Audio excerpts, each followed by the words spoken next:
Okay, so we're finally back again on the, we're getting back to the Outlaw here. What I'm going to do today, it's going to be real boring.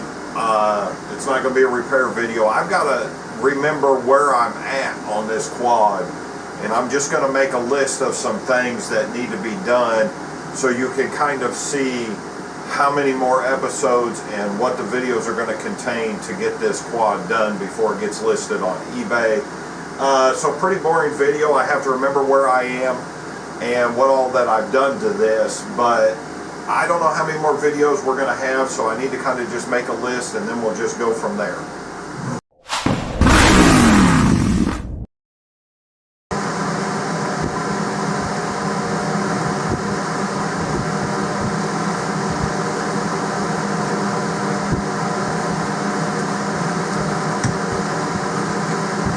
Okay, so this is pretty much going to be, I'm going to document the next videos that I'm going to be making on the Outlaw 525. So I thought I was going to be good, and I stopped all the oil leak and the clutch leak from the clutch fluid, and we got another leak. The rear brake that I put on when I put the, excuse me, the band clamp on, I fucking cut the line. So we've got to make a video on brake line replacement. So we're down here on the bottom of the lift, and as you can see, I've got brake fluid. And what I noticed was that clamp there, when I put that on, I cut that. When I turned that clamp, it cut right into that rubber hose. So it's a leaking. We also, on the Trail Tech speedometer, I think I've got all the parts. I've got to hook up the speedometer and the radiator line. So the Trail Tech Speedo. On the speedometer here, I've got to figure out, I mean, this is the line to that. I don't even know what that goes to. I think that goes for the spark plug wire. And that line here's wired in. And one of these, this other one, is I think for the water temperature or the speedo. So I've got all this. Where's this one go? So we got the ground. This wire runs to the ground. I wired this one up to the fuse. So we've just got spark plug. I think that's spark plug. And one of them's water temperature, one of these two. When I go to install my Torque Performance radiator and hose kit, we're going to have to do a radiator removal.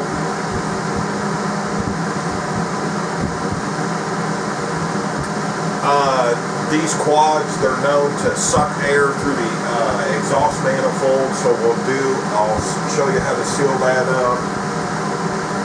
Header pipe, seal. On these head pipes from the factory, there's a little nubbin in between the exhaust because there's dual exhaust ports. There's a little piece of weld in between there. And these are notorious for these head pipes leaking basically out of the factory. And I've got a little kickback out of the exhaust, which that pretty much told me I needed to start inspecting the carburetor, but I'm going to go ahead and show you how I'm going to seal this so there's no, it's basically just we're going to put exhaust gasket silicone in there so we can get a seal so there's no air getting sucked in. And then we'll more than likely on this rear pipe seal that as well, because when I remove the radiator, it's just easier to remove the exhaust when you do that. So we'll get that all situated. We'll do a radiator install. Radiator hose install.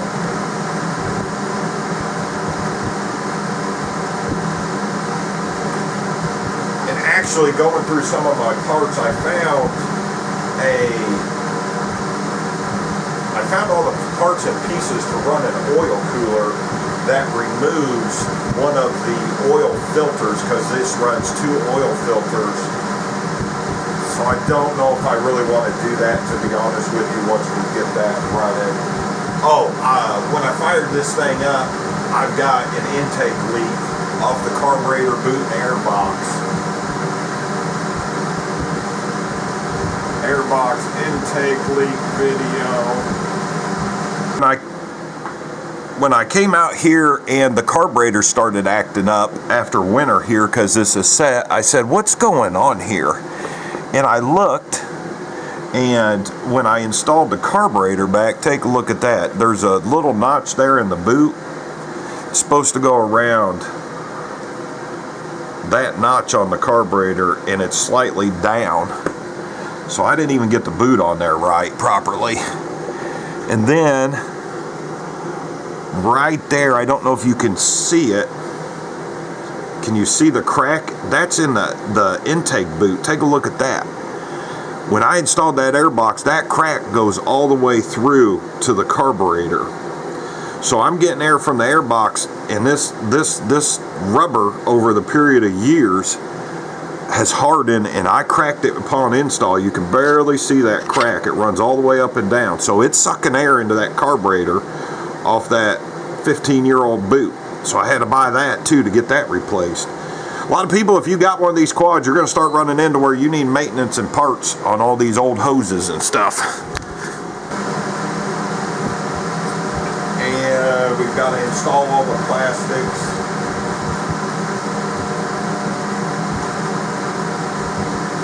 Plastic install.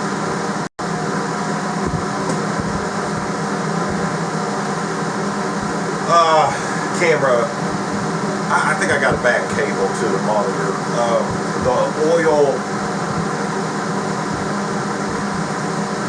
I just don't know if I'm going to do this on this quad or send that kit.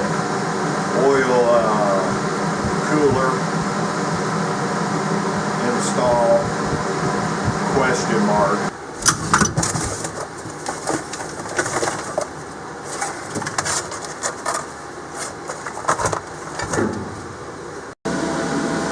So when I was looking through some of my boxes, I found where I was going to do my own oil cooler set up underneath the radiator. I bought all the oil lines, the oil line kit, the flange tool, and then this is the piece for the AN lines that you replace. This will replace your oil filter. So if I can keep it together and if work stays good, I'll probably install that. But that's going to be the last part that gets installed after I get this thing where it needs to be. So yeah, everything's here. I've got everything here. Then hopefully some of these other parts will start getting listed on my eBay channel. And there's some of my hoses there, so you can run a thermostat. So, making some progress. I think that's pretty much it. Yeah, so there's not a whole lot that needs to be done. I just got to get back in the groove of things on this quad. And I'm kind of going through a garage update, stickers, jokes, signs. So, yeah, I really want this thing done at my garage. I'm ready to start working on motorcycles. So, yeah, that's pretty much it.